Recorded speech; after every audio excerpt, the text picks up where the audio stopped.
विद्यार्थीଙ୍କ ପାଇଁ ସାଧାରଣ ଜ୍ଞାନ ପ୍ରସ୍ତୁତି ବିଚାରକ୍ରାନ୍ତି ଦୂତ ଓଡ଼ିଆ ଗାୟତ୍ରୀ ପରିବାର। ଆମ ଶରୀର କେଉଁଥିରେ ଗଢ଼ା? ପଞ୍ଚମହାଭୂତରେ।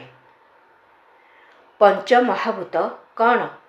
ପଞ୍ଚମହାଭୂତ ପଞ୍ଚତତ୍ତ୍ୱକୁ ବୁଝାଏ। ପଞ୍ଚତତ୍ତ୍ୱ କ'ଣ କ'ଣ? ଅଗ୍ନି, ବାୟୁ, ଆକାଶ, ପୃଥିବୀ, ଜଳ। ପଞ୍ଚ ଇନ୍ଦ୍ରିୟ କହିଲେ କାହାକୁ ବୁଝାଏ? ଆଖି, ନାକ, କାନ, ଜିଭ ଏବଂ ତ୍ୱଚା। ପଞ୍ଚେନ୍ଦ୍ରିୟ ସହ ପଞ୍ଚଭୂତର କ'ଣ ସମ୍ବନ୍ଧ ଅଛି? ଅଗ୍ନି ଦୃଷ୍ଟିଶକ୍ତି ସହ, ଜଳ ସ୍ୱାଦ ସହ, ପୃଥିବୀ ଘ୍ରାଣ ଶକ୍ତି ସହ, ବାୟୁ ତ୍ୱଚା ସହ ଏବଂ ଆକାଶ ଶ୍ରବଣ ଶକ୍ତି ସହ ସମ୍ପୃକ୍ତ। ଶରୀରର କେଉଁ ଅଙ୍ଗ ପଞ୍ଚତତ୍ତ୍ୱର ପ୍ରତିନିଧିତ୍ୱ କରେ?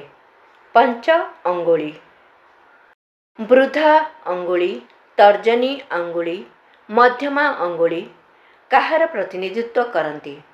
ଯଥାକ୍ରମେ ଅଗ୍ନି, ବାୟୁ ଏବଂ ଆକାଶର।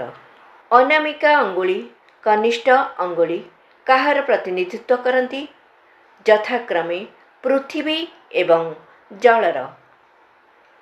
ପଞ୍ଚ ଇନ୍ଦ୍ରିୟର ବିଶେଷତ୍ୱ କ'ଣ? ଏହାଦ୍ୱାରା ମନୁଷ୍ୟକୁ ଜ୍ଞାନ ପ୍ରାପ୍ତ ହୋଇଥାଏ। ପଞ୍ଚତତ୍ତ୍ୱର ଅନ୍ୟ ଏକ ବିଶେଷତ୍ୱ କ'ଣ? ଏହାଦ୍ୱାରା ବ୍ରହ୍ମାଣ୍ଡର ସଂରଚନା ହୋଇଥାଏ। ଧନ୍ୟବାଦ।